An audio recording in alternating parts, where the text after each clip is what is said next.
Creativity Podcast. I'm your host, Mari Riesberg. Over the past several years, I've combined my degrees in acting and somatic psychology to share my sustaining creativity techniques with performers. And now I've decided to share it with a bigger audience that includes you. I believe we are all creative, and this podcast is all about that. I'll be interviewing people from all backgrounds, ages, and creativity experiences to share just how creative we all are.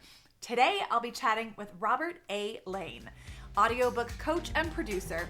Please enjoy Robert A. Lane.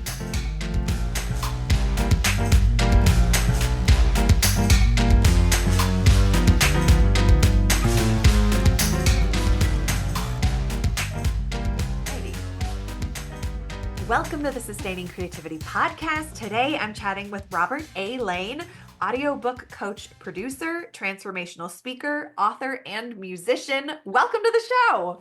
Thank you. Well, I guess that was kind of a shopping list of things that I do. This is shorter than other guests that have been on. Okay, so. well, that's good to know. That's good to know. Yeah.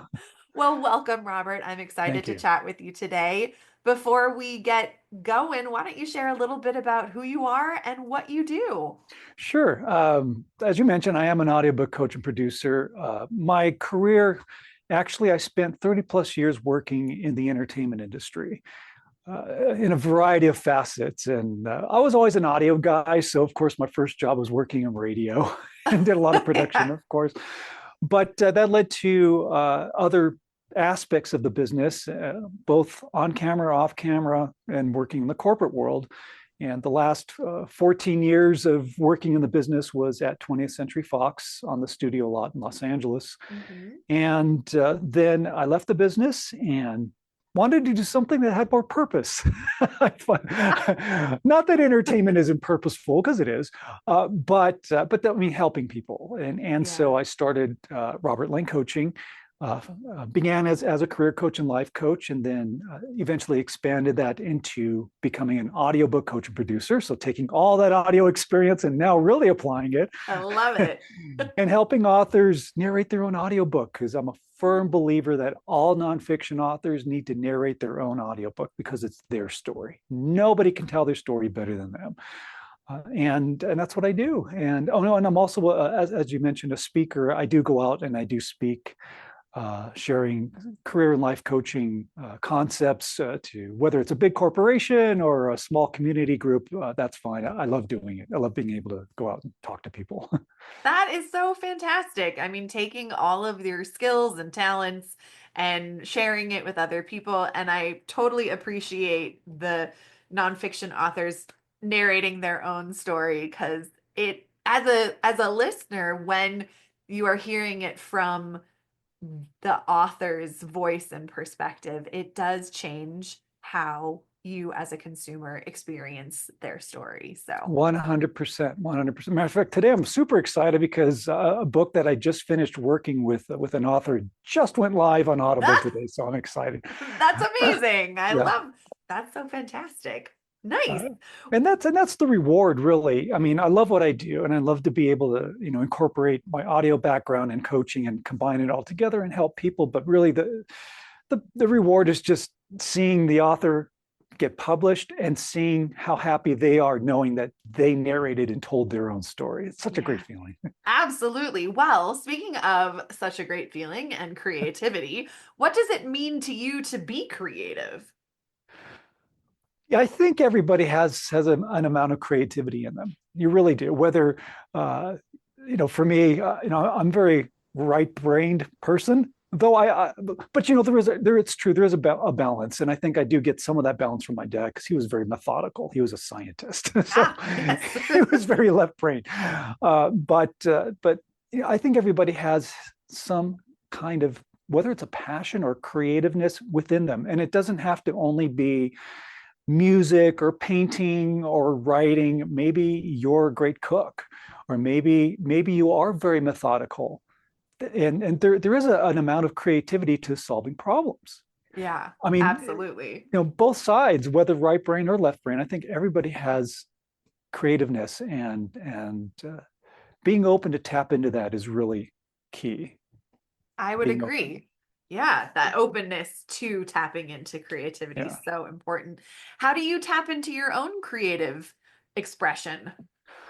Um, that can be challenging at times to be creative, but I think what I do is I do allow myself just to be open. And it's funny. You really do get a lot of ideas in the shower. You just do. There's So there's there's true. there's something to be said about maybe it's the flow of the water.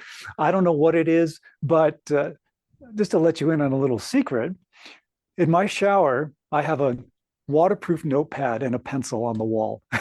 and, Smart. and and trust me, there have been times where I get an idea and a thought and I don't want to lose it, and by the time you dry off and get out of the shower, it's gone. So I'm writing stuff down, and it really does help. So I love having that little pad of paper in there. And of Yeah. course, when I don't have any ideas, what I'll do is like I'll leave dad jokes for my wife. That what a creative way to share some joy in the shower. Nice. Oh my goodness. Well, having like that transition from working in the entertainment industry Hmm. to stepping into more of an entrepreneurial road, what Yeah. was that?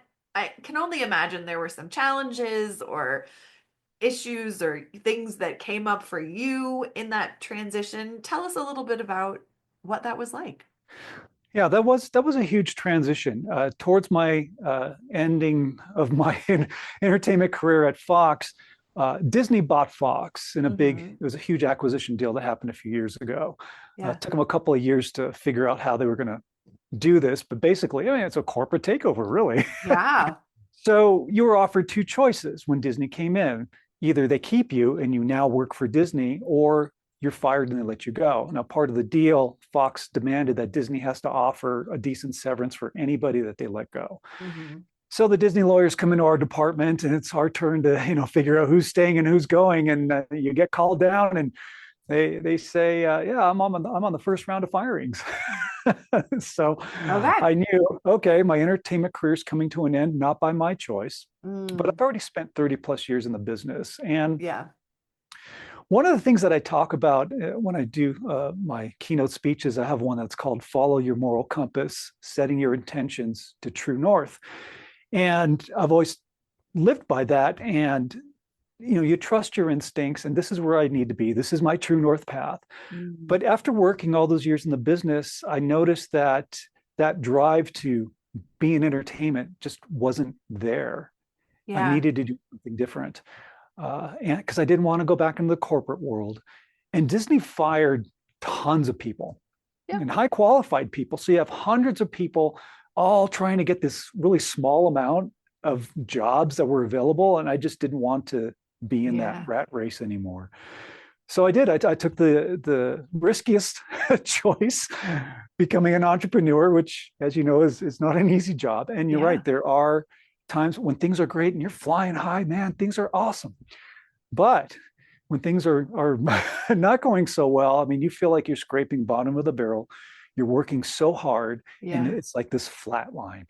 What is happening? And you can go 2, 3, 4 months, 5 months, you're not making any money, nothing is happening, but you have to trust. You have to have Mm, that trust and faith in yourself and your ability that you are doing the right thing.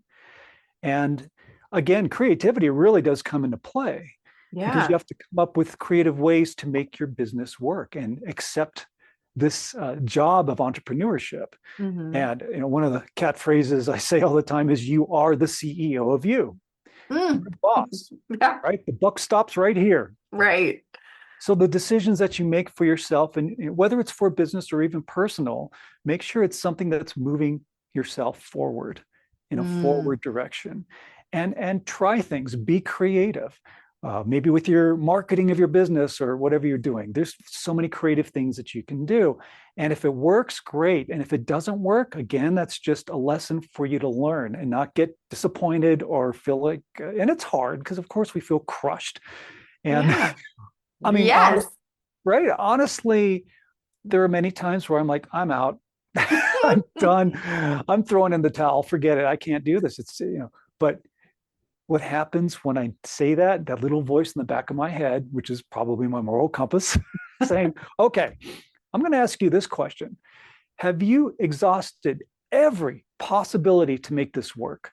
And the answer is always no, there's always something I can try. Mm-hmm. So you keep going. And what that does is it builds tenacity and it Mm-hmm. builds resilience. Yeah. That's a key factor to keep on going. You just keep going and doing your thing and trusting your instincts, and you will be successful, especially if you're doing something creative. Because as artists, I mean, that's a real emotional ride. So Yes, it is. Yeah. Nice. I love I mean, what a kind of shock to the system to go through that whole process, but to be able to find, as you said, what you consider your moral compass or your true north of doing what you know brings you joy and yeah. satisfaction and having had sounds like many careers thus far, and who knows what else will come up in the future. But when you kind of reflect on your own experience of creativity, what's your earliest memory of being creative? Wow. When I was a kid, little Yes. kid, quick little story. The guy who lived in the house behind ours where I was growing up Hmm. was a world-renowned movie special effects guy. His name was Robert Matty. And my first exposure to the entertainment industry when I was a little kid Hmm. was he was the guy who did the special effects for the movie Jaws. Oh, wow. So I was best friends with his grandson. And one day he says, so you want to go see the shark? And he takes me and his grandson to some big hangar where they were making all the special effects for it. Oh, And we wow. got to walk in and see the shark being built. Oh my And we goodness. were able to see the inside, all the hydraulics, the mechanics, everything. And that was my first exposure. And that really blew me away. And I thought, wow, this is something I want to be involved in. And from that, I created my own Universal Studios tour in my backyard and would charge kids 5 cents. And I'd pull them around in a wagon around the Oh, yard. hey. And I made like a mock geyser. Oh, this is Old Faithful. Or I have a friend on the roof of the house with a box of dirt. Avalanche, it's like crazy, silly things, but that's what you did as a little kid. But I guess maybe that's what was my first thing of being really Creative. I mean, creative. such creativity and very entrepreneurial if you were charging your friends for it and leading, other Right. people. I love it. And so kind of that start or creative moment, it Mhm. sounds like it's really carried through most of your life in Yeah. a pretty big fashion. How did the creativity from early life continue to show up as you made this transition into kind of your next career path? Yeah, I think that whole Jaws experience that started it all Yeah. really set a foundation. It really set a Mm. foundation for my life because, and I've always have been. I'm just thinking back as you're saying all this about things that I've done, and as a musician, as a songwriter, as a performer, obviously there's a lot of creativity that's involved Yeah. in that. And while I was working in the entertainment industry, I wrote and directed my own short film. It won an award in the Idaho, what was it, the Idaho Media Awards have won, which is, Cool. and what's funny about that is that this is a psychological thriller. And it won in Idaho. I beat out like fly fishing movies, which was blew me away because Idaho is such a great fly fishing state. Yeah. I was blown away by that. But yeah, so that aspect of creativity has always been with me. Even when I help authors and I'm editing their audiobooks, uh, I look at editing as a source of being creative. It Yeah. may seem tedious to others who are looking in, like, well, you sit there for hours and just like cutting audio and splicing and whatever. But it's like, no, I mean, I'm removing mouth noises, and now I'm, maybe there's too long of a pause and it sounds awkward, and I'm going to make this author sound fantastic. So there is an aspect of creativity even from that aspect of it. Yeah. Tell us a little bit, how did you get into the audio editing world? Because that sounds like, I feel like, yes, there are programs that you can participate in, but more often than not, it seems like people kind of fall into it, or they start doing something and figure it out for themselves. So what's your journey into the audio editing world? Yeah.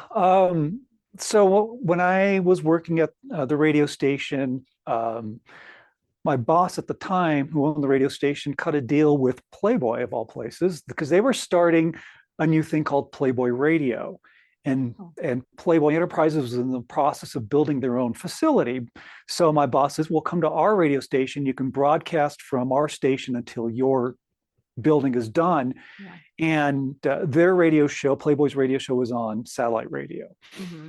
So I was assigned the guy to be the engineer for the radio show. And then once their facility was built, Playboy said, hey, why don't you, we want to hire you officially to work for us to be our audio engineer. Great. So I did. I quit the radio station. I worked for Playboy. They offered a decent salary, and it was audio. So I'm loving life. Yeah. But after almost 2 years of working there, producer says, yeah, I got some bad news. Upper management's they're going to let you go. They're going to fire you in 2 weeks, but they're not going to tell you. What? Yeah. But the definition of bad boss were those people, the upper management. And sure enough, 2 weeks later, here comes this guy walking in who never smiled, has a scowl on his face, unless he was dishing out pain. And some people are like that. Unfortunately, we have to deal with bad bosses. And so I was out of a job. So I had to reassess, what is it that I want to do? So I went to Los Angeles Recording School, which is a trade school that I studied to hone up my audio editing skills. And that's really where that took off, because they had one course that was about editing for film and sound design and music scoring and that kind of thing. And I'm like, that's what I want to do. So then I focused on doing audio post-production for film. And I did that for quite a while. But then I also started working on the corporate side of things. So most of my career was in the corporate world, but I still was doing audio editing for independent films and short films and that kind of thing, and scoring music and all that stuff. So that's where all that came about. So when it all led up to what I do now, it's taking all that experience, 25 plus years of editing. Yeah. and learning how to do voiceover and commercials and all that stuff, because that's part of doing a great delivery for an audiobook, is being able to get that conversation and authenticity across, being very conversational, so that when you're telling your story, you really are telling a great story. You are our storyteller. And that's the key factor of a great audiobook, right? You want that listener to be on the edge of their seat from opening credits to closing credits and go, wow, that was great. Yeah. And every author has the ability to do it. And the one thing I just want to share, just because it is a creative thing, of course, to be able to narrate your own audiobook, or just to even to speak in public, right? There is an amount of creativity that comes with that. And what I find is that a lot of people, and I hear this a lot with my clients, I hate my voice. I hate how I sound. I don't have what it takes to narrate my own audiobook. And I'm like, no, crush that false belief. That is not true. That is not true. It really isn't, because how you sound is part of who you are. Yeah. When you define your author brand, it encompasses everything that makes you who you are. How you were brought up, your belief systems, your habits, your personality, your sense of humor, and your voice. It's all part of who you are. So you need to love it and embrace it and appreciate it and have confidence in who you are and how you sound. Because this wonderful sound that comes out of your body is what makes you you. It allows you to stand out in the crowd. And that's why I say all nonfiction authors need to narrate their own audiobook, because you're telling your story in your unique voice. And that is what allows you to stand out in the crowd. Yeah, absolutely. Now, you're also an author yourself. Yeah. Have you turned yours into an audiobook? I'm an audio guy. I had no choice. No, Well, I did. tell us a little bit about that. Yeah, I wrote a book called, it's called Lights Action You. And it's funny because after I was done with the entertainment industry, people would come up to me and go, "Oh, you worked so many years in the entertainment world. You must have some stories to tell." And I thought about that and I thought, yeah, that's not such a bad idea. Maybe I should. But I wanted to take it one step farther. So I said, I'll share these behind the scenes stories and anecdotes and all that stuff. However, with each story, I want to give a tool or technique or a life lesson that someone can learn from and take away from. So it becomes more of a valuable book to them than just reading, behind the scenes stories of working in entertainment. Sure. And I wanted to have more purpose with the book. And so that's what I did. I love it. I love that. And so the process of like finding your creative voice and your own voice, especially from an audio perspective, how would you encourage others to find their creative voice if they're looking to do voiceover or explore the auditory world from a voice perspective? Right.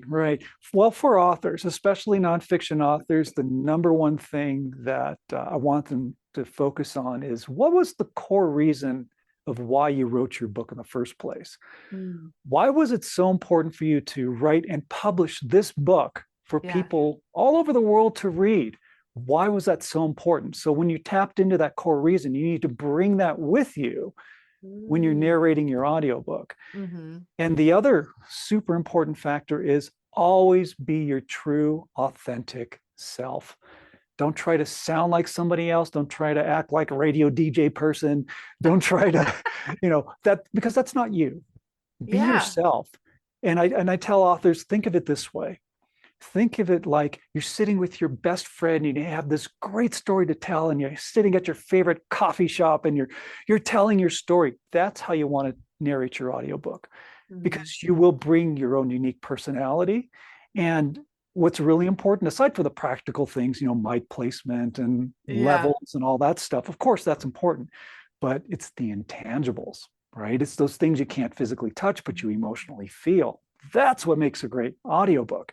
So I tell the authors, look, you got to bring your energy and you got to bring your unique emotion and personality into your narration and just let it come out. And you don't have to force it, right? You don't have to force it. A lot of people think, I got to act like this and really push real hard. And it's like, no, just be yourself. Be yourself. Because that's how people hear you normally. Yeah. And when people are, again, think about the listener. You want them to have an enjoyable experience. They don't want to listen to somebody who's trying to fake it or not be themselves, right? Right, absolutely. Well, what are some of the tips or tools that you use with your authors to find their unique, like their true self or true voice? Because I think oftentimes we hear people throw that, like, be true to yourself, find your truth, your honest self. But how do you do that? That's the piece that is more elusive. Question. No, absolutely a great question. And the very first lesson that I teach, and I have a video lesson on it in my course, is mindset. Mindset is key. And that's something that a lot of people don't think about when it comes to narration. It's like, okay, here's my book, hit record, and I'm going to start recording. It's like, no. You need to be in the right frame of mind before you even start. So I give them a grounding exercise. It's like maybe doing a little meditation. It doesn't take you don't have to spend an hour, in lotus position, right? Yeah. Just get into the present moment, right? Be focused and present. Don't worry about the past or the future or, I need to do this. I forgot to do that. No. Your job is to be in the present moment, be focused. And one of the exercises I do is, I call it, my happy place. Ah, What's your happy place, right? I love it. Yeah. Go there. Like I live in Sedona, Arizona. So my happy place is going out and hiking or going for trail runs, in the red Yes. rocks. That's my happy place. Or maybe, excuse me, maybe your happy place is out on a tropical beach with a nice, gentle, warm breeze as you curl your toes in the sand and you have your favorite drink, right? That's a great happy place. Well, put yourself there and visualize yourself there. Mm, But what's most important is, what do you feel? How do you yeah. feel? Are you feeling contentment, joy, relaxation? Maybe you feel empowered. Mm, Those are the emotions and the feelings that you want to tap into, because that's going to help with your delivery. That's going to mm-hmm. help with your audiobook delivery. And that also will allow you to relax and not get so nervous when you put a microphone in front of your face. Sure. Some people Yeah. get nervous, it's true, Yeah. right? And then believe in yourself. Just Mm, believe and have confidence that you can do it. I also have my clients write out affirmations. It really does make a difference, right? Just simple ones. I love my voice. I have a mm, great voice. I'm a mm-hmm. great author. I'm a great narrator. Nobody can tell my story better than me. Whatever the affirmations are, and then say them until you feel it. Because once you feel Mm, it, then you believe it. Then you start rewiring your subconscious to believe in mm, yourself and get mm-hmm. rid of that false belief of you can't do it. I can't do it. I don't have a good voice. Yes, you do. Yeah. Yeah. It's interesting, and maybe this is for a completely different podcast, but the world of affirmations and kind of that overly positive affirmation that can lean into some toxic positivity. What are some affirmations that may feel a little more accessible or a little more neutral to people who are just starting, who really are struggling believing that they do have a good voice, that they like their voice? If say having an affirmation that says, I love my voice, but that's not true for someone. How would you adjust that? There are ways to, I think the way you actually uh, deliver your Mm, audiobook, yeah. um, what I have the authors do, which has been extremely helpful, is have somebody specific in mind that you're telling your story to. Oh, yeah. Okay. Right. So it's not like, oh, well, my book is about I went through a cancer journey, so my audience are cancer survivors. No, too Yeah. vague. I want somebody specific. You tell me the name of that person, who they are, how they're related to you, how you know them. Mm, Get a picture of them, tape it on your computer, put it by your microphone, and mm-hmm. talk to that person, Mm, because you're going okay. to feel a lot more relaxed and comfortable when you're telling your story to somebody that you're comfortable telling your story to. Yeah. And when you're comfortable, that does help in building confidence. Right. And so when you say, yeah, I love my voice, you can love your voice because you're just telling your story. You're just being yourself telling your story. And that's why, when I say about being your true, authentic self, that is a Yeah. key factor. Mm-hmm. You are who you are. There's another thing, this other catchphrase is in my book too. One of the chapters. And this is something that I would say to myself: I am who I am. I Mm. do what I do, and I'm not ashamed of it. Mm. I am who I Powerful. am. I do Yeah. what I do, and I'm not ashamed of it. And again, tell yourself this too. Okay, the phrase is this: who cares what other people think, right? You hear this all the time. Who cares Yeah. what other people think? But you're not saying it in a mean or vindictive way. Who cares what other people think? No, no, no, no. It's not like that at all. Right. What you're doing is you're stating fact. Yeah. Mm-hmm. It's neutral. It's a fact. Who cares what other people think? Because I am who I am. I do what I do, and I'm not ashamed of it. It builds Yeah. confidence. It builds confidence. It doesn't matter what other people think. And you know what you think other people think, they're not even thinking that, right? Right. Exactly. Exactly. Yes. It's something that we create in our own mind much more than the reality or the facts of what Yes. other people are actually thinking. So true. Yeah. Yeah. Well, this has been such a treat to get to chat with you. I have one last question. Okay. What does it feel like in your body to be creative? Boy, that is, it's funny, there's that book called The Body Keeps the Score. Yep. And it's true, because when you're feeling creative, it creates a positive feeling, and you can feel it in your body. There's that excitement, right? We talk about, good stress and bad stress, right? Eustress is good stress, de-stress. Yeah. Was it distress? I'm sorry, distress is the bad stress. Yeah. But eustress, right? It's that euphoric feeling. It's a physical feeling when you're being creative. I mean, I get super excited, when I get a divine download, if I'm working on a song and I come up with a lyric, and it's in the shower, of course, so I'm writing it down. Right. But it's like, oh man, what a great feeling. Or I figure out, how's this chorus going to sound, or, whatever it is. From a creative standpoint, man, that is such a great euphoric feeling. That's what it feels like. I love it. Well, thank you for taking the time to chat with me. If people want to learn more about the work you do, your book, your speaking, how could they go about doing that? The simplest way is I have a website, robertlanecoaching.com. Pretty simple. robertlanecoaching.com. It talks about the audiobook coaching program, has about my book on there, speaking, and all that stuff. So that's all I need to do. Great. Well, I will put that in show notes so people have easy access to all of it. And thank you again, Robert, for taking the time to chat with me. I've thoroughly enjoyed our conversation. Me too. It's been a great pleasure. Thank you.